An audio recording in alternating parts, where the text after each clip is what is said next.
Utilitarianism can be classified in two distinct ways here: act and rule. In these ways, the utility principle is applied differently. You need to know the difference.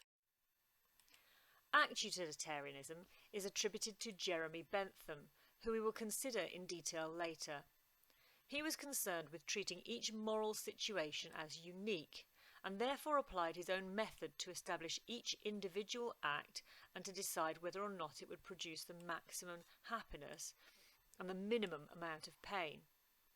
Any action can be right if it produces the maximum amount of happiness in a given situation. Rule utilitarianism seems to be more associated with John Stuart Mill, who will be considered later.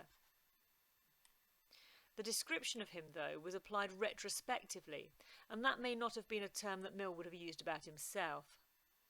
Here a rule utilitarian would draw up general rules based on the utility principle, and would apply them to each situation. The rules that are drawn up may appear to be more absolutist than relativist, since once established based on past experience, they would then be applied to all circumstances. Rule utilitarianism appears in two different forms. In its strong form, there can be no exceptions to a rule that has been established, because it could threaten the happiness of society. The rules were made in order to promote happiness, and so that happiness would be threatened if they were broken. However, a weak rule utilitarian would be prepared to break a rule under some circumstances, if happiness is better achieved by doing so, or if the principle of utility would be threatened by keeping the rule. For instance, a philosopher named Dietrich Bonhoeffer, not a utilitarian but a Christian theologian, was involved in a plot to kill Hitler during World War II, despite the biblical command, "Do not kill." A weak utilitarian might accept this break in the rule because it might lead to the greater happiness by doing so. In act utilitarianism, the best way of assessing whether or not an act will bring about happiness is using Bentham's method, which we will study later.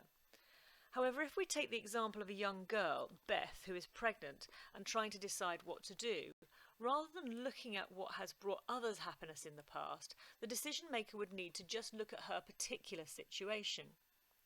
Firstly, what she wants would need to be considered. She is more likely to be happy if she is allowed to do this, what she most desires. Thus, if she wants to keep the baby, she should. If she wants an abortion, then she should. However, there are other factors to be considered too. For instance, Bentham might want to consider how long the happiness would last for, or how many people would be affected, and so on. The result might be different for Anka. Maybe she wants the same thing as Beth, but if Beth is in the middle of her schooling and Anka has left school and has a boyfriend who will help, then there might be a different decision made. In rule utilitarianism, a rule must be made beforehand. Should abortions be allowed?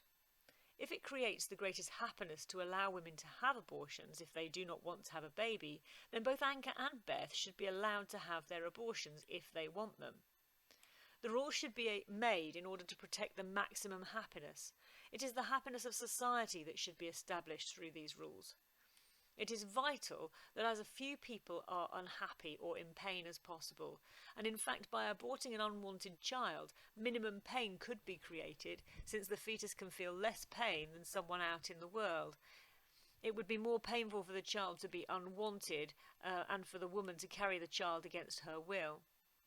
However, this would have to be weighed against other pains, such as the risks of such medical processes for the woman. Once the rule is made, there can be no exceptions if it is strong rule. However, if it is weak rule, we could make an exception if there's an extreme situation. For example, if Anka has been raped, or if Beth's life is at risk, if she continues with the pregnancy, then we could allow an abortion even if the rule has been that they cannot.